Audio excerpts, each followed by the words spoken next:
Tere! Väga meeldiv, et olete meid siia vaatama ja kuulama tulnud. Et meie siis nüüd täna räägimegi, et kuidas suvi ohutult mööda saata ja et kuidas suvi oleks turvaline. Minu nimi on Krisanne, olen siis kodutütar olnud juba 7 aastat ja annan sõnapulga järgmisele. Tere kõigile, minu nimi on Hugo, ma olen Nurkakas Tallinna Malevast ja meiega on ühinenud täna 2 eksperti, kes ennast kohe tutvustavad. Mina olen Sirli, olen erakorralise meditsiini arst-resident ja ka kiirabiarst sinna kõrvale. Tere, mina olen Viktor, mina töötan igapäevaselt Päästeametis ennetustöö osakonnas ja tegeleme siis nende õnnetustega, mida põhjustavad tuli, vesi, lõhkekehad ja muud sarnased asjad. Väga meeldiv. Meie siis alustamegi kohe küsimustega, et hakkamegi siis pihta. Mis on kõige sagedasemad õnnetused, mis noortega suvel juhtuvad ja miks? Et võite siis vastata. Ma ei tea, mina ei oskagi sellele vastata selles mõttes, et tõenäoliselt on statistika numbrid kõige suuremad selles valdkonnas, kus meie ei tegele. Aga ma pakun, et need on traumad. Jah, ma ütleks ka, et need on ikkagi traumad ja viimaste aastate väga tõusev trend on elektritõukerattad, mida kasutatakse kohati ka valesti, sõidetakse mitmekesi, sõidetakse väga uljaste kiirustega ja ei arvestata, et see on ikkagi liiklus, kus seda tehakse. Et sõidetakse inimestele otsa, sõidetakse ise asjadele, objektidele otsa ja kahjuks meie vabariigis ka väga suur probleem on alkohol, mis käib paljude traumadega kokku ja selline ettevaatamatus ja võib-olla vähene ohutaju ja kui oli nüüd pikalt olid inimesed lockdownis kinni, siis sealt, kui piirangud laevenesid, siis oli ka tunda, et inimesed on pikalt kodus istunud. Ma käisin just mõned tunnid tagasi ühte teist intervjuud andmas Harku järve ääres ja seal oli tohutus koguses noori, kes kõik hüppasid läbi segi igale poole, päid ja jalgupidi kokku. See on lihtne näide, et tõesti, nagu kolleeg ka kõrvalt ütles, et inimesed on vabanenud, ilmad on ilusad ja nüüd siis nauditakse seda kõike. Ja meie vaatest ka tegelikult alkohol on üks peamisi probleeme ja seal ega see tihtilugu ei küsi ka vanust, et alustatakse üsna varakult pihta ja kuni sinna väga kauge eani välja ja alkohol on midagi, mis põhjustab riskikäitumist, ehk siis ohutaju väheneb, koordinatsioon väheneb ja kuskil ka selle Bolti tõuksiga 25 kilomeetrit tunnis linnaliikluses joogise peaga ringi kihutada, see on sõnaselge suitsiid. Aga mida saavad noored ise teha selle jaoks, et olla ohutu või mitte sellist olukorda tekitada üldse, mida te soovitate? Naljaga poleks lause, et võtke aju kaasa alati. Kahjuks ka see vahel unustatakse ära, et enne mõelda ja siis ikkagi teha, ka jälgida oma kaaslasi, et kui ikkagi midagi tundub, et ma ise seda ei teeks, siis miks sa peaksid laskma oma sõbral või klassikaaslasel seda järgi proovida, et kõiksugu action-filmid ja kaskadöörid on nagu filmid, et kõike ei tasu järgi teha, mida telekas näeb ja kõike saab mõistlikkuse piires teha, et võimete piiri, ka testimine, et kui pigem seda mingit osavust testida kuskil kontrollitumas keskkonnas, kas või mingis skatepargis, mitte linnatänavatel, igasugused kiivrid on väga popid ja ägedad asjad, seda ka meelde tuletada oma kaaslastele, kes teistmoodi arvavad, sest päid on meil ikkagi ainult üks, et meil võib hea meditsiin olla, aga aju me jätkuvalt ei saa siirduda ega sageli ka parandada, et kui luud kasvavad kokku, siis igasugused peatraumad on sageli ikkagi palju kurvemate tagajärgedega. Kindlasti pooldan ka seda aju kaasa võtmise mõtet, et ilma mõistuseta kodust välja minna ei ole mõtet ja olen ise seda ka korduvalt igal pool rääkinud ja mõelda võib-olla kõigepealt selle peale, et mis ma üldse ootan, kas ma ootan vanemasse ikka jõudmist, kas ma tahan kunagi oma pere luua, elada oma elu ja kõike muud sellist, et siis ma pean ka vastavalt käituma hakkama. Et ma ei saa ennast igasuguse mõttetuste või rumaluste pärast oma elu ohtu panna ja noh, võib-olla noorte puhul on ka üks erisus see, et tehakse seda, mida teised ees teevad või siis tehakse midagi sellepärast, et näidata teistele, et ma tegelikult olen ka äge ja ma kuulun siia seltskonda. Et siis mõelda selle peale, et kas see kõik on seda väärt ja võib-olla hiljem ka sõbrad võib-olla tänavad, kui jätad mingi asja tegemata või aitad siis nii-öelda oma sõpra või peatad neidki, eks ole, et meil on käimas ka kampaania, sul on selgroogu, et ka noored võiksid täna oma selgroogu väga selgelt näidata, ajada selja sirgu ja öelda, et ma ei tee teie lollusi kaasa ja see ei takista mul olla normaalne inimene. Jah, et Viktor ütlesid tegelikult sinna sammu, kui ma tahtsin minna mu küsimusega, et see uus sotsiaalkampaania, et ma ka jälgin Päästeametit Facebookis, et ma panin tähele seda, et mida siis teha, et või kuidas olla see sõber, kes peatab, et ma saan aru, et vahel on nagu eakaaslaste surve on väga suur, aga kuidas seda survet vältida või selle survelt pääseda?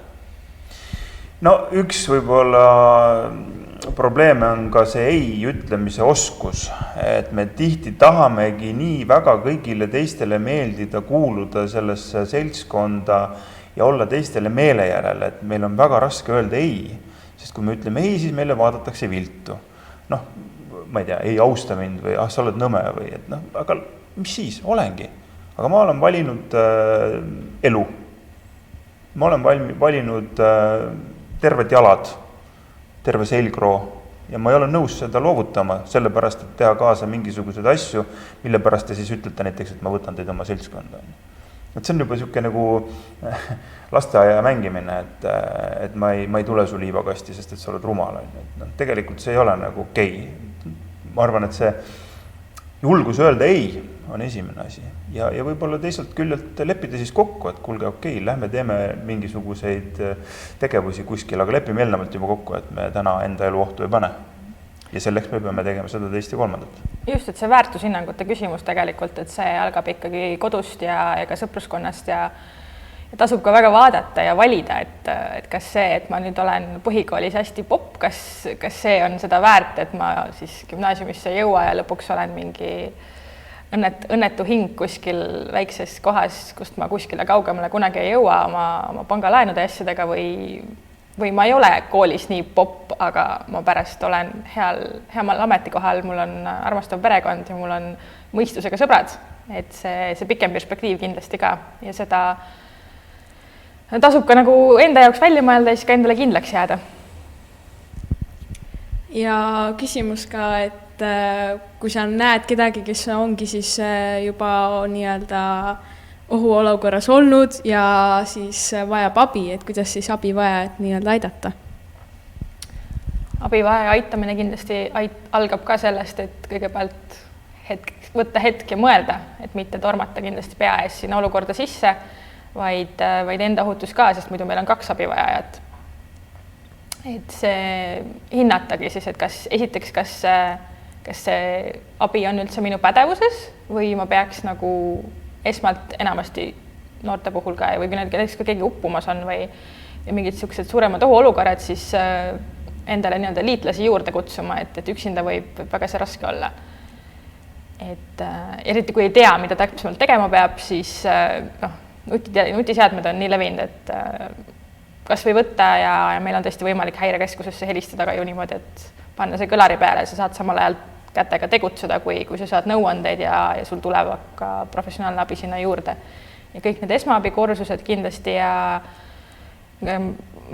võib-olla ma nüüd eksin lühendiga Keataki on see vist, mida tehakse noortele just, et see kindlasti ka, et on hästi selline hea algatus ja mida peaks kindlasti populariseerima rohkem ja mu enda noorem vend ka käis sellises laagris ja tuli tagasi väga õhinal ja ma olin selleks hetkeks juba ise meditsiinis ja ta tuli ja ta küsis mu käest nii palju küsimusi, et mul oli väga hea meel, et ta küsis nii palju asju juurde, aga ma täitsa väsisin kohe ära, et see huvi tuleb ikkagi eeskujudest. Jah, kõik võimalikud need laagrid ja asjad aitavad, aga võib-olla kõige esimene samm on ikkagi see, et üldse seda abivajajat märgata ja läheneda talle, et üldse aru saada, et mis nagu probleem on, et siin on, neid lahendusi on hästi palju erinevaid, et kas sul on vaja osutada seal esmaabi või sul on vaja kutsuda kiirabi või sul on vaja teha midagi kolmandat, et sõltub täiesti ju ka õnnetusest. Aga esimene samm peaks ikkagi olema see, et kui sa hädas oli, et näed, siis mine vaata, mis olukord on. Tihti me näeme ju seda, et parklas lamab meesterahvas maas, siis enamus inimesi kõnnib sirge seljaga mööda sealt. Ma olen ise näinud näiteks talvisel ajal, kus vanem proua libedaga kukub ja umbes 20 inimest läheb kõigepealt mööda, enne kui üldse keegi pöördub tema poole küsimusega, et kas ma saan kuidagi aidata või mis teil juhtus. Et see on esimene samm, et seda kodaniku julgust üldse välja näidata ja minna küsima ja tõepoolest 112 on, eks ole, väga selgelt see, et kui inimene on sattunud hätta, siis sinna helistades saab ka see abistaja abi. Ehk et talle ka öeldakse, kuidas siis käituda, kuidas teha näiteks kunstlikku hingamist või millisesse asendisse inimene asetada, kui ta on, ma ei tea, sealt ussilt hammustada saanud või mida iganes. Et inimene ei pea olema kindlasti absoluutselt oskama kõik võimalik esmaabi nikpe ja nõkseid või siis koha peal ka näiteks ma ei tea, kopse opereerima. Aga seda oskust antakse ka 112-lt. Mis on need esmased asjad, mida sa saad ära teha, et see inimene elul püsiks. Aga esmane asi muidugi on ikkagi märkamine. Vastuses käis ka nüüd see häirekeskus ja 112 läbi.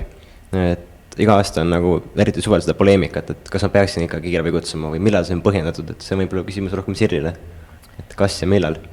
Ja, selles mõttes see küsimus kindlasti on ja ohuolukorras sageli ikkagi tavakodanikul on emotsioon üle mõistuse ja kui ka võib-olla professionaalse personali jaoks see ei ole põhjendatud kutse, siis empaatiliselt me ikkagi enamasti saame aru, eriti kui kutsujaks on alaealine, et siis alati on parem see, kui ta ikkagi pigem nagu helistab selle, kui ta juba kahtleb ja mitte ta ei kõnni minema. Ja mis puutub nendesse maaslamajatesse, siis meil ei ole midagi selle vastu, kui meid välja kutsutakse, aga mis nagu teeb võib-olla meele härmaks on see, et ma sõitsin trommiga või trolliga mööda ja seal vist oli keegi ja siis me läheme sinna välkudega kohale, seal on prügikott või kellegi unustatud jope, siis see on nagu võib-olla, milliseid kõnesid ei peaks olema. Et kui juba nagu märgata, siis või nii, et või umbes, et seal on keegi, aga ei, mina küll sinna ei lähe, mul on oma toimetused ja siis me lähme ja saame joodiku käest sõimata, et miks te segate minu nagu, et kas ma ei või siis umbes jõe ääres pikutada, et selliseid kutsuda ka väga palju, et kaugusest ikkagi tasuks kõnetada ja mingigi info sinna, et häirekeskus küsib oma küsimusi, et siis nii paljugi keegi ei käsigi teil minna ja teda katsuda, et kas või tõesti teda natukenegi kõnetada, et see, aga jah, kui on tõesti mingid traumad või asjad, et siis pigem ikkagi ja see on ka kindlasti kodune kasvatus, et tõesti, kui on põlve peal väike marrastus, siis sellepärast ei pea kiirabi kutsuma, aga see ei ole selle lapse süü, kes selle kiirabi siis kutsub, vaid see on kodus tegemata töö. Plaastrid peaks ikka oskama peale panna ja mingid lihtsamad asjad. Kui mesiilane nõelab, siis ei ole vaja kohe 112 helistada, aga kui sa peale seda väga kiiresti paiste lähed ja hapniku peale ei tule, siis on igal juhul mõistlik seda väga kähku teha. Aga päästimite seisukohast võib-olla, mis on need levinumad võib-olla valeväljakutsed või mida tehakse? Eks ikka jälle täpselt sama loogika, et sõitsin mööda ja nägin midagi. Et teinekord on võib-olla mõistlik siis minna kontrollida, et kas see, mida ma nägin, vastab päris reaalsusele või mitte. Et täna näiteks ilmad on soojaks läinud, loodus on kuiv ja sellised loodustulekahjud on jälle kiired tekkima. Aga lisaks sellele, et me siin ka reaalselt kustutama sõidame, siis me käime ka turbaväljadel, kus käib väga agar turba koristamine, millest tekib siuke tugev tolm, mis tõuseb üles ja eemalt paistab just, kui on tulekahjudega tegemist. Et me kindlasti selles mõttes julgustame, et kui ikkagi on kahtlus, et tõesti on õnnetus juhtunud, siis ka samamoodi helistama, aga kui vähegi võimalik, siis igaks juhuks kontrolliga ka üle, sest et alati ei tea, aga parem karta kui kahetseda ja iga kaotatud minut võib olla kellegi elu. Meil on siin järgmine küsimus tegelikult ohutut metsas liikumisest ja sellest, mida peaks teadma metsas matkamisest. Ja juba mainiti seda tulehutust, et see on kindlasti probleem, aga mis veel on nagu Päästeameti või erakorralise meditsiini seisukohast, mis need probleemid inimestel tekivad tavaliselt? Probleem kindlasti vahel on ka võimete ülehindamine, et eriti kui inimene ei ole käinud väga looduses või näiteks praeguste ilmadega minna, et siis veepudel on kindlasti kohustuslik ja pigem minna kellegiga koos, mitte üksinda, minna pigem tuttavamasse metsa, mitte väga hulkuma minna kuskile rajalt kõrvale, eriti kui ei ole väga looduses orienteeruja. Ja kui võtta mingi pikem matk ette, et siis arvestada ka sellega, et võib-olla kas mingi energiapatoon või midagi sellist.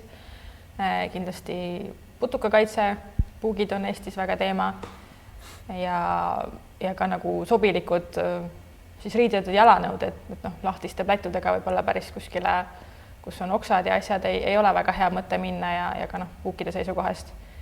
Ja kindlasti metsas võib-olla tõesti ei ole see päike nii aktuaalne, aga kui muidu minna kuskile loodusesse, siis ka päikesekaitse peale mõelda, et praeguste intensiivse päikesega. Oma keskkonnalt ja olemuselt on mets kindlasti ka üks jällegi, kui me traumadest räägime, traumatekke oht, eks ole, puujuurikad, kõik muud sarnased asjad. Nii uskumatu, kui see ka väikse Eesti juures tundub, on metsa väga lihtne ära eksida. Ehk et kes oskab kompassi kasutada või GPS-i, siis see on igati kasulik kaasa võtta, aga kõigepealt tuleks muidugi metsa minnes näiteks pikemale matkale ka öelda oma lähedastele, et ma läksin sinna piirkonda. Et väga tihti on just eakamate puhul on see, et lähevad kellelegi ei ütle, eriti sügisel näiteks metsasaadusi korjama ja siis politsei, pääste ja vabatahtlikud otsivad neid päevade kaupa taga. Ja reeglina on veel seljas neil ka siis selline kamuflaasriietus, et metsast ei ole võimalik neid üles leida, nii et erksavärviline riie metsas on igal juhul abiks. Ja meie vaates tegelikult kõik need 3 ennetusteemat, millest ma alguses rääkisin, tuli, vesi ja lahingmoon, tuli siis eriti just kuiva ilmaga. Täna on lubatud lõkke tegemine veel metsas, aga seda ette nähtud kohas, ehk siis meil on imekaunid RMK matkakohad, lõkkeasemed, kus seda lõket tasuks teha. Ja kui metsa mujale lõket teha, siis see peaks olema tehtud sellisesse ettevalmistatud kohta, kus see tuli levima ei lähe. Eestimaa metsades on väga palju veekogusid, mitte ainult järvesid, aga ka näiteks rabad. Kindlasti on need tundmatud kohad, kuhu pea ees vette ei hüpata. Ja kindlasti on nad ka salakavalad kohad oma sügavuse, oma põhja, oma veetemperatuuri ja kõige muu poolest, et seda tuleks kindlasti jälgida. Ja mis seal salata, väga paljudes Eesti piirkondades on esimesest ja teisest maailmasõjast maha jäänud lahingmoona, mis ajapikku ujub siis pinnale. Me teame kogemustest, et ta võib olla ka puu otsas, ehk siis koos puuga sealt maa seest välja kasvanud ja vedeleda täiesti suvalises kohas kuskil tee ääres, et mis iganes tundmatu raua eseme või ümmarguse raudkeha leiate, siis seda ei näpi, sest et see võib lõppeda väga kurvalt. Et see on kindlasti midagi, millest tuleb 112 teavitada ja märgistada see koht ära, et siis ka reageerijad suudaks selle üles leida ja siis juba professionaalid teevad selle kahjutuks. Et need on kindlasti asjad, millega metsas ei mängita ja ei tassi neid koju, et näidata, et vaata, kui torreda asja ma leidsin, et võib-olla poolel teel hea juhus on see, kui näppe ei ole, aga tõenäoliselt on asi palju hullem. Aga me rääkisime siin siis veeohutusest, et mida siis tähele panna, kui sõpradega ujuma minna? Kõige targem on vaadata ilma, et kas ilm on üldse ujumiseks sobilik, et eks me ju siin näeme, et nii kui jää sulab, siis juba esimesed on jõe ääres ja hüppavad vette. Teine asi on see, et tea seda kohta, kus sa vette lähed, et tundmatus kohas pea ees vette ei hüpata, üldse ka jalad ees, sest et ega vähe sellest, et pea on nõrk koht, ega ilma jalgadeta ka lihtne elada ei ole. Et pigem siis täiesti rahulikult ja seda põhja katsudes ja endale selgeks tehes siis seda veekogu nautida, mitte ujuda üksinda kaldast kuskile kaugele, sest on oht, et sa ei jõua tagasi sõpradega koos samamoodi ja siis igasugused need sellised ma ei tea, mängud ja üksteise täpsust hüppamine, et kes hüppab teisele kõige ligemale ja sellised asjad, et need on kõik sellised ohtlikud tegevused, et kindlasti on fun, aga kindlasti võib see lõppeda ka väga kehvade, ma ei usu, et keegi tahaks terve suve olla kuskil kipsis näiteks või lamada haiglapoodis, et need on asjad, mille peale mõelda. Et vesi ei ole inimesele sobilik elukeskkond. See on kõige tähtsam meeles pidada. Just, et see sama oma võimete hindamine, nagu adekvaatne hindamine, et kui ikkagi sa ei ole hea ujuja, siis sul ei ole vaja näidata, kui hästi sa ujud kuskil looduslikus veekogus, kus kui sa ujudki keset järve ära ja seal avastad, et ma enam ei jaksa, siis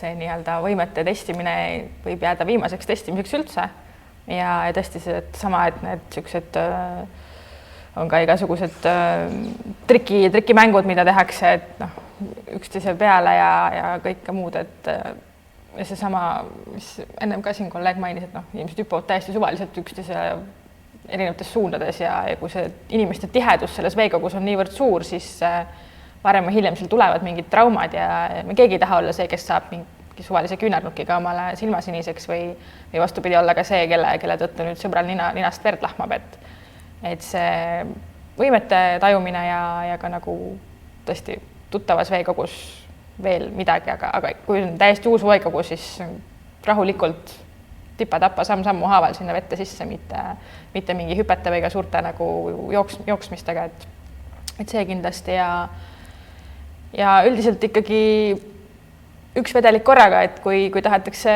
alkoholiga pidu panna, siis võib niisama vett vaadata kaugelt, kuidas sillerdab, et siis ei minda ujuma ja kui tahetakse ujuma minna, siis käiakse enne ujumas ära ja siis, aga mitte korraga. Isegi ütleks, et targem on kuskil veekogu ääres mitte juua, sest see vesi hakkab kuidagi seda joogist pead ligi tõmbama.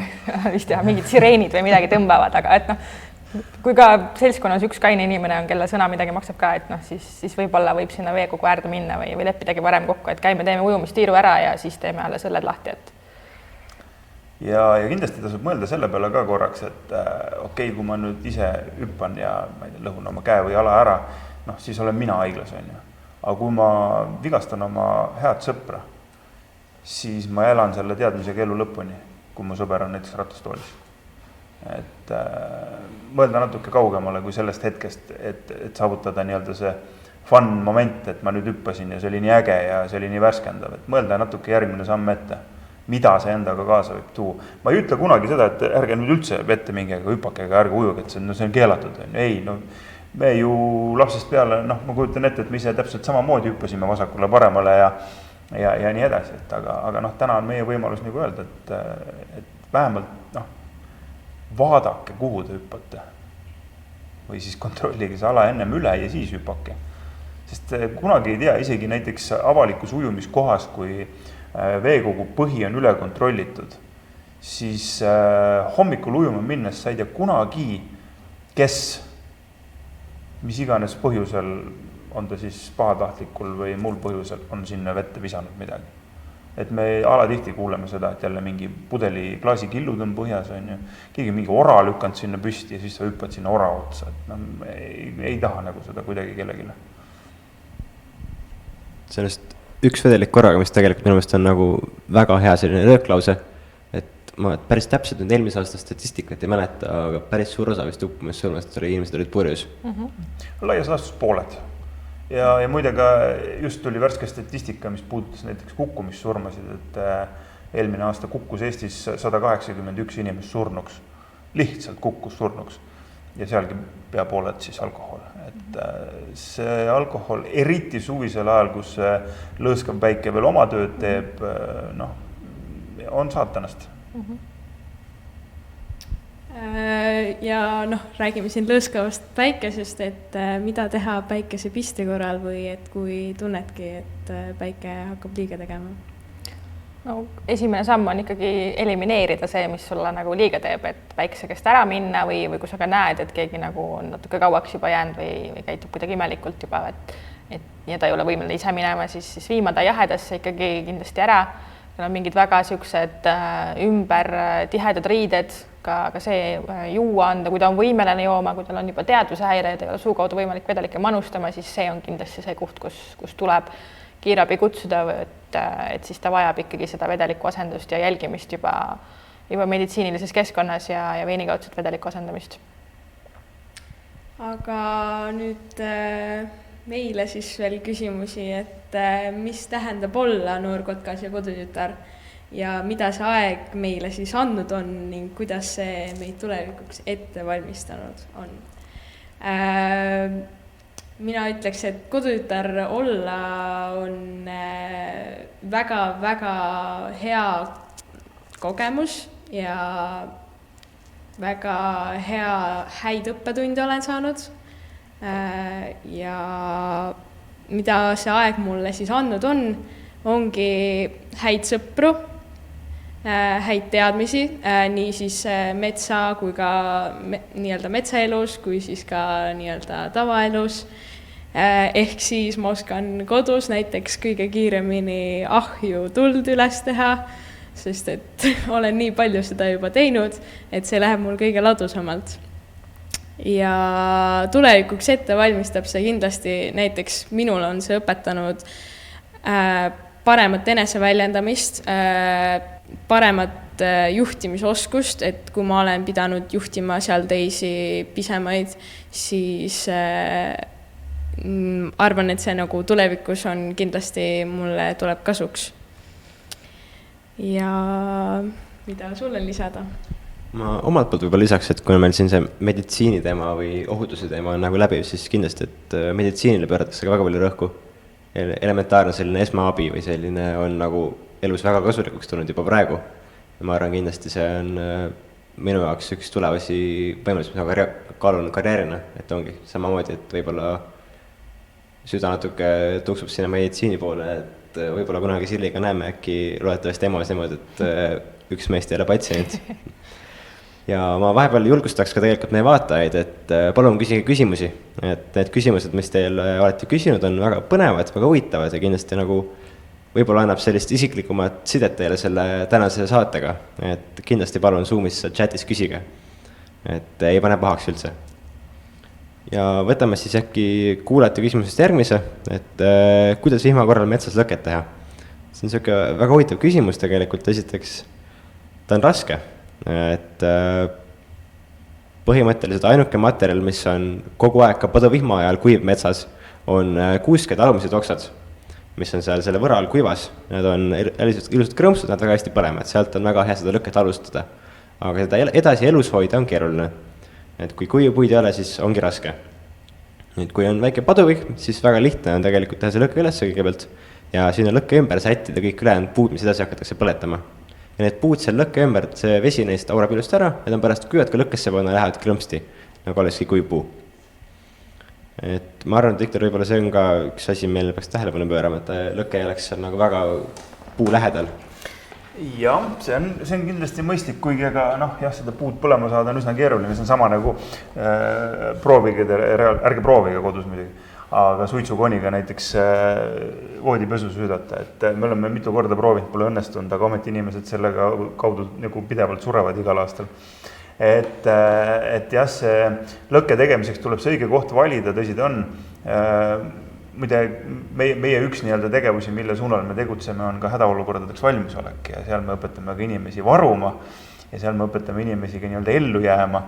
Ja ma ise olen hästi palju, mulle väga meeldib metsas käia matkamas, hoolimata aastaajast ja kõigest ja kui mul puhkus tuleb, siis ma sellest ikka väga palju aega katsun veeta ka Eestimaa metsades ja ma lähen metsa reeglina niimoodi, et vähemalt üritan aeg-ajalt minna. Muidu peremaga läheb, siis peab mingi mugavusikaga kaasas olema, aga mulle meeldiks minna ainult tulepulgaga ja telk või mingi peavari, et tegelikult on võimalik teha küll seda lõket isegi siis, kui paduvihma saab, et piisab, kui sul see tulepulk ja mõni kass kuskil ümberringi on, et sa saad hakkama. Aga neid nippe ja trikke, mida metsas kasutada lõkke tegemiseks, on ju väga-väga palju. Ma ei tea, kas siin kõiki nimetada, aga vatipadjad ja minu lemmikud on tampoonid. Kõige lihtsam viis lõkke alustamiseks. Muidugi selle peale ütlevad eksperdid, et see on nii liiga lihtne, et see ei ole enam väljakutseid pakub. Aga ilma naljata, et kui nii-öelda metsa matkama minna, siis tule pulk ja tampoon taskusse ja kõik on väga hästi. Nõustume. Kas sul on veel midagi küsida? Selle teemal ma arvan võib-olla isegi ei olegi.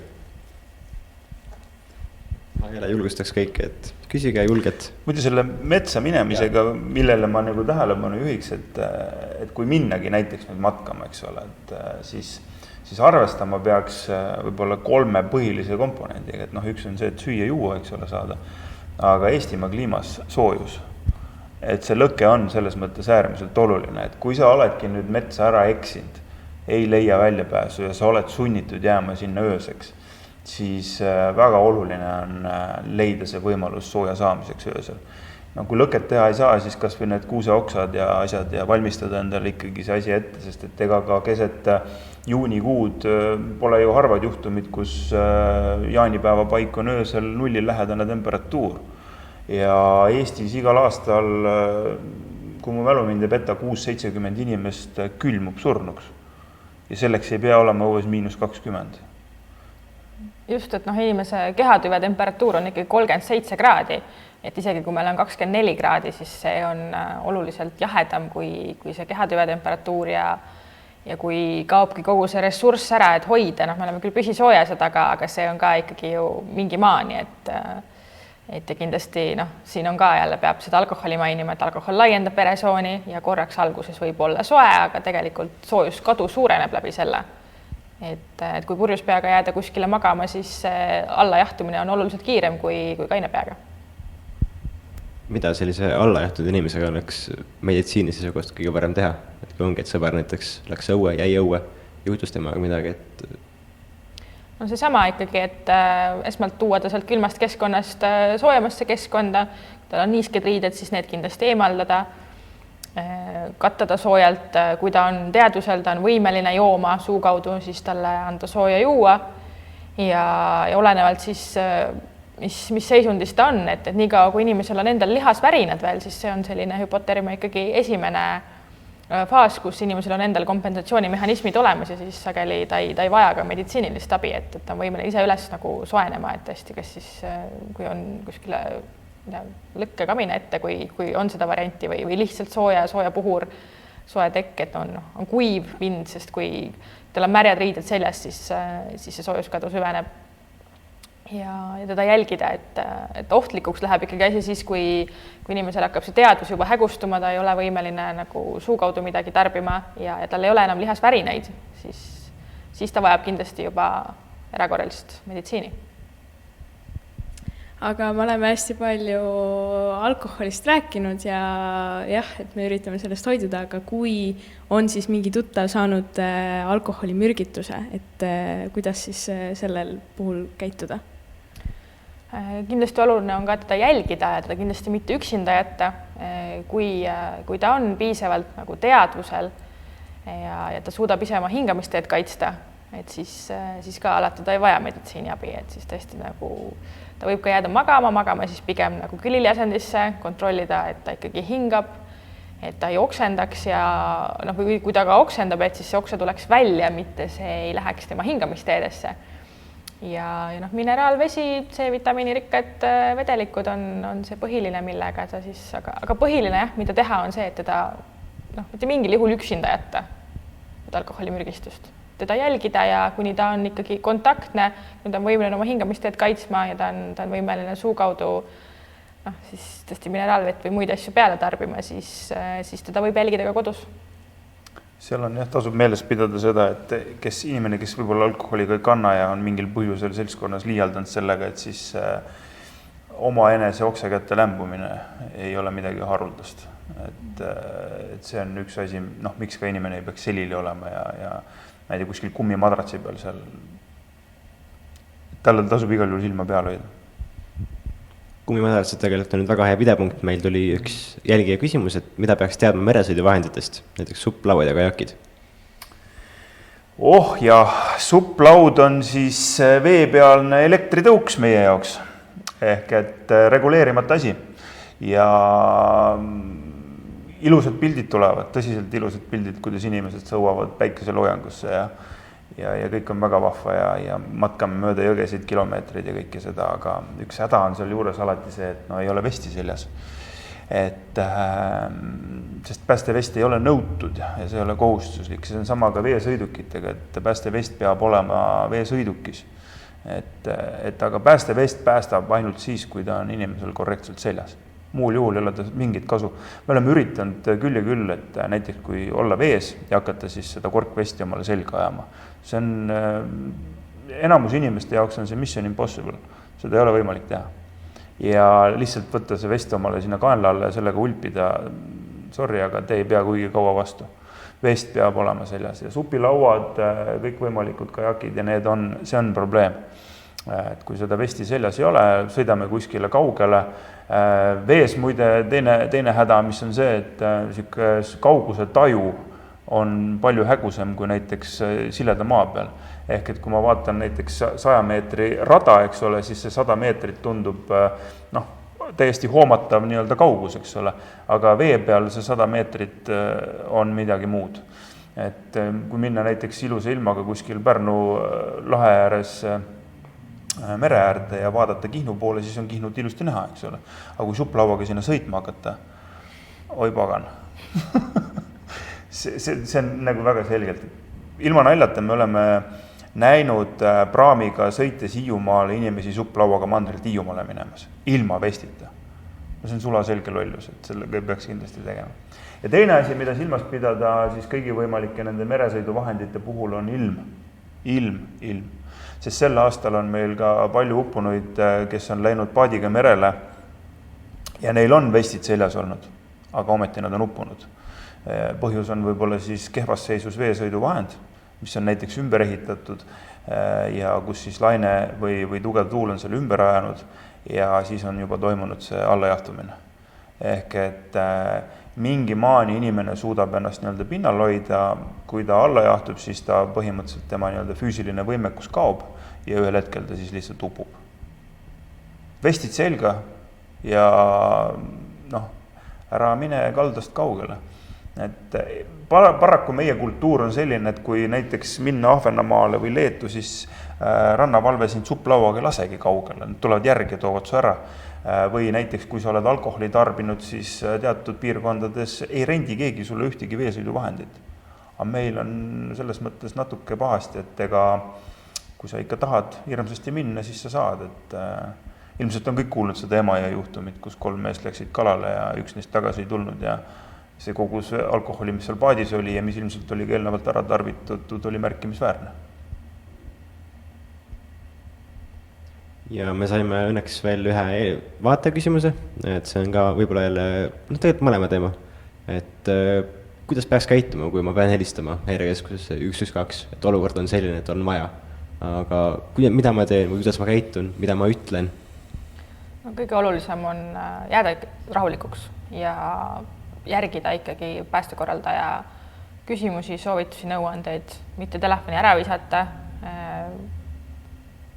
saada, anda adekvaatselt võimalikult pilti ja püüda seda teha võimalikult siis emotsioonivabalt. Kindlasti juba enne, kui helistada, tasuks nagu endale selgeks teha, kus ma olen, sest see on nagu väga oluline. Ja siis tõesti minna päästekorraldaja juhiste järgi. Et jah, kuigi täna ka ju tegelikult seda asukohta on võimalik positsioneerida, siis kui sa oskad kohe aadressi öelda, siis on igal juhul abiks ja mitte minna närvi ja püsida rahulik, sest et ma tean ka kogemusest, et hästi tihti on just see, et miks ta neid küsimusi küsib, et saadku juba abi välja, et aeg ju kulub, et inimene on hädas, aga tegelikult samal ajal, kui teie helistate, siis abi juba sõidab. Lihtsalt päästekorraldaja täpsustab informatsiooni, et ka kohale jõudvale, kas siis kiirabile, päästele või politseile oleks võimalikult palju teadmist, mida nad tegema peaksid või mis neid seal koha peal ees ootab. Aga abi sõidab juba sellest hetkest, kui te olete helistanud, ehk siis see teade on vastu võetud. Lihtsalt sellega tegeleb teine päästekorraldaja. Just, et see lisainfo on tegelikult väga nagu oluline ja kui see ongi mingi pikem nagu teekond sinna kohale ka, et siis me oleme väga tänulikud selle lisainfo eest, aga ongi see, et inimene on ka liinil ja meditsiini puhul ka siis, kui suunatakse ka meedikule või ma olen ka ise vahel kiirabiautust helistanud, et tere, ma olen teie poole teel, et ma küsin ise täpsustavad küsimused, et kui ei saa meedikule ühendada või et selles mõttes püüda tõesti koostööd teha võimalikult palju. Ja mis on veel hästi oluline on see, et ma tean, et nüüd tuli see nõue ka, aga mis meie jaoks on hästi probleemne on see, et majadel ei ole normaalselt numbreid ja trepikodadel ei ole numbreid.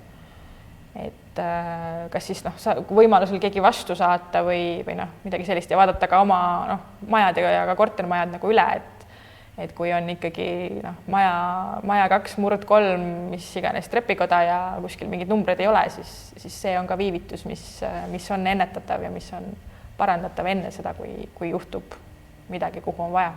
Ja kas te olete korteris või eramajas? Mina olen majas. Ka eramajas, jah. kes majal number on? On see ka valgustatud? Valgustatud, see on tegelikult õigustatud märkus.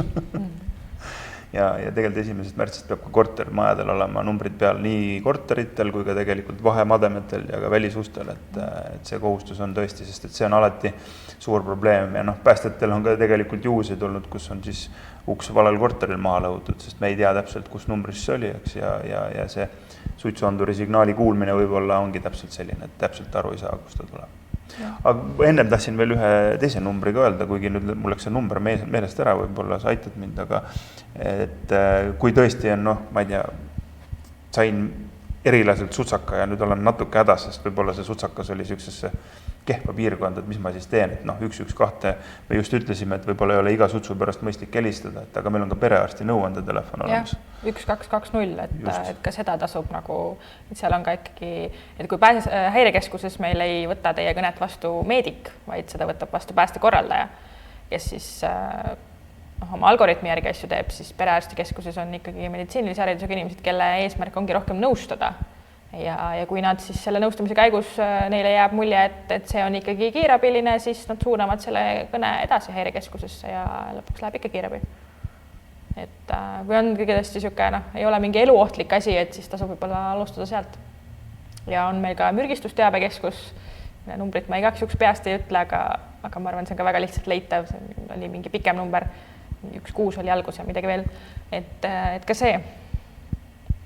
Ja tegelikult on kogu nii-öelda küsimuste pagasi jaoks ka riigi infotelefon olemas, 1247, mis oma olemuselt peaks vastama kõikidele küsimustele või vähemalt oskama suunata õigesse kohta. Et tegelikult ohutuse seisukohast või tsiviilkaitse seisukohast on Naiskodukaitsel nüüd oma telefonirakendus ole valmis, kus on ka kõik need numbrid väga selgelt välja toodud, et ma soovitan kindlasti endale telefoni salvestada tegelikult, et see äpp töötab offline'is ka. Aga et kui see number on telefonis olemas, on mingi olukord, siis et kohe telefonist lahti võtta ja helistada. Et väga palju kiirem, väga palju lihtsam minu mõelest. Et väga soovitan kõigile, seal on ka nõuanded, mis me täna üle käisime, ilusti kategooriate kaupa välja toodud. Et lihtsalt kas või sirvida vaadata, et kui kunagi on vaja, siis te teate, kust täpselt otsida või mida teha, et võib-olla jääb meelde midagi kasulikku. Aga kas teil äkki on lõpetuseks veel midagi olulist märkust lisada, et siin sellised häid lööklaineid või mõtteid on väga palju läbi käinud, ma arvan, et äkki Viktor, et äkki te võtate neist kinni, aga meil on, hakkame vaikselt tänasest lõpetama, ma arvan, ja et need lööklainid võib-olla äkki lähevad isegi käiku, mõni neist ma väga loodan, minu meelest, et siin sellised väga head, hästi sõnastatud, aga et kas teil on võib-olla midagi kaasa anda või meile öelda, lõpetuseks mõni hea mõte?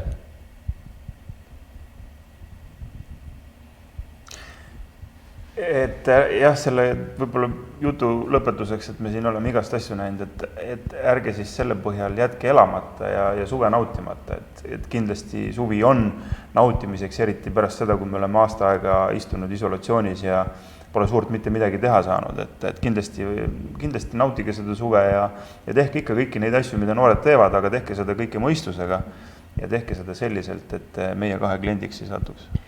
Jah, just, et nautida kindlasti tuleb, aga nautida saab ka mõistlikult ja võib-olla nagu mõeldagi enne mingid asjad läbi, et teha lõbusaid asju nii, et neid saaks ka tulevikus teha täpselt sama lõbusalt,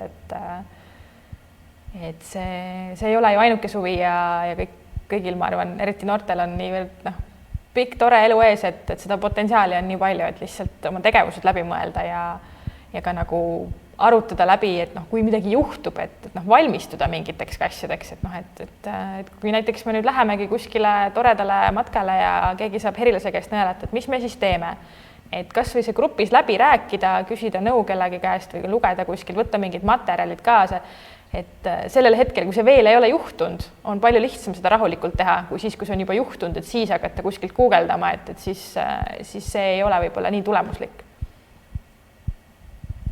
Kindlasti väga head nõuanded ja märkused minu meelest, et vaatajatele ka, aitäh, et meid täna kuulasite, me ootame kindlasti teie tagasisidet, see webinar läheb ka YouTube'i ja Davide portaali ülesse, seal on ka tagasiside link, kindlasti ootame teie kommentaare, kui midagi jäi küsimata, küsige kindlasti, ma arvan, et järelkajastusel saame neile küsimustele ka vastata ja suur tänu teile veel kord ja ohutut suve teile kõigile!